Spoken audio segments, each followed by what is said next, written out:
नमस्कार, मैं अखिलेश और आप देख रहे हैं यूनिक बिहार। अभी हमारी मौजूदगी उस परिजन परिवार के पास है जहां पे आपने आज से 3-4 दिन पहले एक घटना हुई समस्तीपुर में।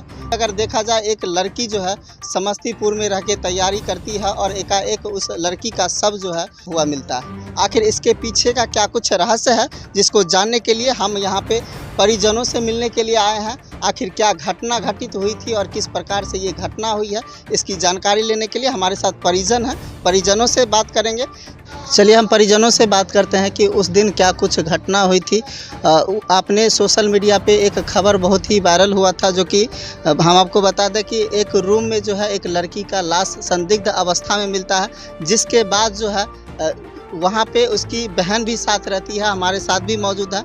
उनसे हम लोग जानकारी लेने का प्रयास करते हैं कि आखिर उस दिन क्या घटना घटित हुई थी। क्या घटना घटित हुई थी? उस दिन मेरी बहन का मौत हो गया। अच्छा, किस तरह से मौत हुआ? ये मौत उस दिन आप लोग क्या कर रहे थे? उस दिन हम सुबह से बता रहे हैं, 7 बजे हम पढ़ने चले गए। उसके बाद हम हर रोज आ जाते हैं 9, साढ़े 9, 10 तक में खाने के लिए। मेरी बहन खाना बना के रखती थी। उस दिन क्या हुआ कि हम खाना खाने नहीं आए। मेरी मम्मी को फ़ोन आया था। मम्मी मेरी बता रही थी कि फ़ोन आया था वही 9-17 के आसपास में ही, जब वो लड़का उस टाइम शायद उस कमरे में ही था। तो मम्मी मम्मी बोल के रो रही थी। मम्मी मेरी फ़ोन की 2-3 बार, लेकिन हम लाइब्रेरी थे तो रिसीव नहीं कर पाए। फिर बाद में बात हुआ तो हम मम्मी को बोले क्या जो हो सकता है कि मतलब ऐसे ही फ़ोन कर रही होगी, मतलब खाना वाना कुछ बनाने का मन नहीं होगा। हम थोड़ा सा मतलब ध्यान नहीं दिए और हम फिर से मतलब अपना क्लास में लग गए। जब 2:20 के आसपास फिर मेरी मम्मी फिर से कॉल करती है, बोलती है कि जे दाई के देख लो, ये दाई ठीक है ना, मतलब ऐसे। तो फिर मेरा हक्का बक्का छूट जा रहा है कि ये दोबारा बोल रही है तो जाके देखना चाहिए। वैसे ही बस्ता वस्ता छोड़ के सिर्फ हाँ, जैसे ही रूम में इन करने वाले थे, उससे बाहर ही वो लड़का जिससे मेरी बहन बात करती थी वो और उसकी माँ, वो दोनों बाहर में बैठा हुआ था। तो हमको क्या लगा कि तबीयत मेरी बहन का खराब है और ये दोनों को कोई जाने नहीं दिया, इसलिए बाहर में बैठा हो। जैसे ही हम रूम में इन करते तो मेरी बहन एकदम सोए पोजीशन में थी।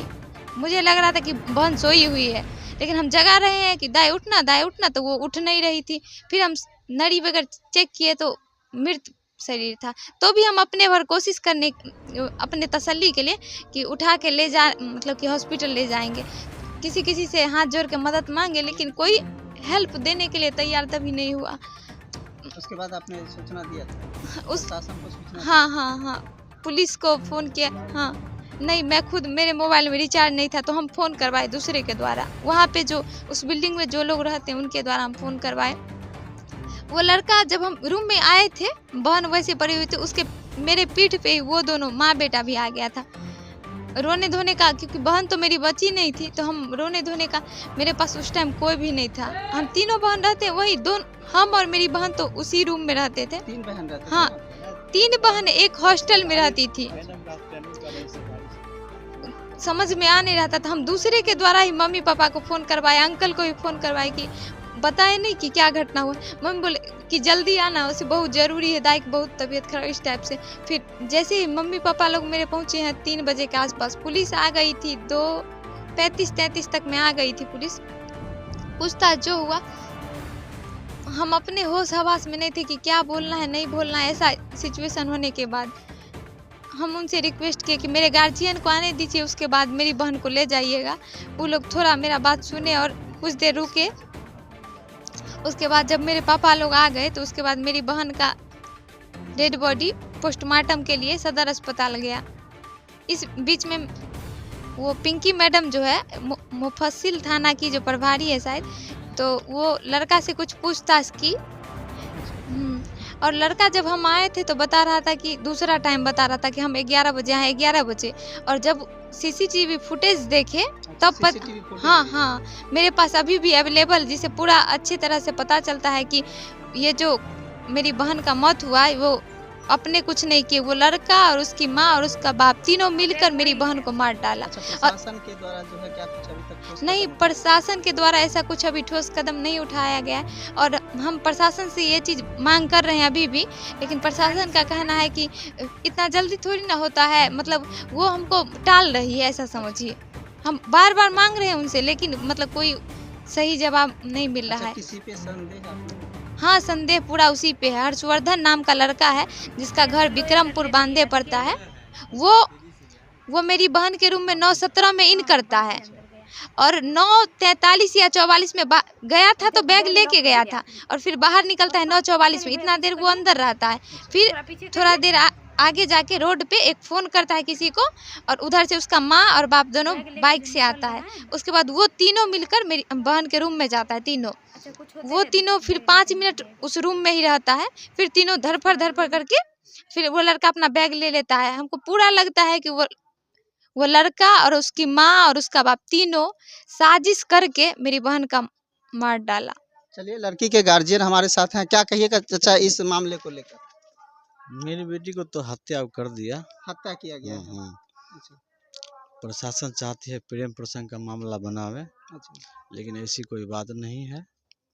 हमारी बेटी को हम उसको बेटी को बोले थे, बेटा तुम मुझसे प्यार मोहब्बत करता है ना, तुम शादी कर लेना, कोई दिक्कत नहीं, जी। पहले अच्छे से पढ़ो लिखो। लेकिन हमारी बात नहीं मानी। मेरे प्रशासन से क्या मांग करेंगे इस तरह की मामले को लेकर? जो सही जांच है। सच्चे हैं। हाँ, चाचा हैं। हम लोग इसके लिए नहीं, प्रशासन जो काम वहाँ नहीं किया था, हम लोग अच्छा, रोड जाम। अभी आप लोगों के द्वारा SH88 को जाम किया जी गया जी था। जी जाम किए हैं। उसके बाद हम लोग को आश्वासन मिला जब 5-7 दिन के अंदर आप लोगों को जी। न्याय मिलेगा। अच्छा, तो उस पर हम क्या लोग कुछ प्रशासन के द्वारा क्या आश्वासन दिए वही गए? जो आपको 5-7 दिन का हमको समय दीजिए, अच्छा, आपको हम आप जो होगा घटना उसका हम पूरा खुलासा कर देंगे। अच्छा, परिजन क्या इस कौन है? हम चाचा हुए, चाचा हुआ। अच्छा, क्या बोल रहे थे? बोल रहे थे जो वो आश्वासन दिया गया प्रशासन द्वारा। पहले तो धमकाया गया जब आप लोग जल्दी से जाम कीजिए तो FIR कर देंगे, केस कर देंगे, फलना चिलना करके। तो कुछ ग्रामीण वहाँ से बहुत हट भी गए, लेकिन हम लोग की सच्चाई था इसलिए हम लोग हटे नहीं, वहाँ लगल रहे। अंत में फिर उन लोगों को अथी पर ना झुकना पड़ा और आए आश्वासन करने के 3 थाना के लोग थे। एगो नीरज कोई थे, सो वो आश्वासन दिए। तो वो कहे जो आप 5-7 दिन के लिए आप अथी कीजिए, हम आपका अथी कर देंगे, जो आवेदन भी दीजिए और उसके बाद आपका अनुसंधान होगा।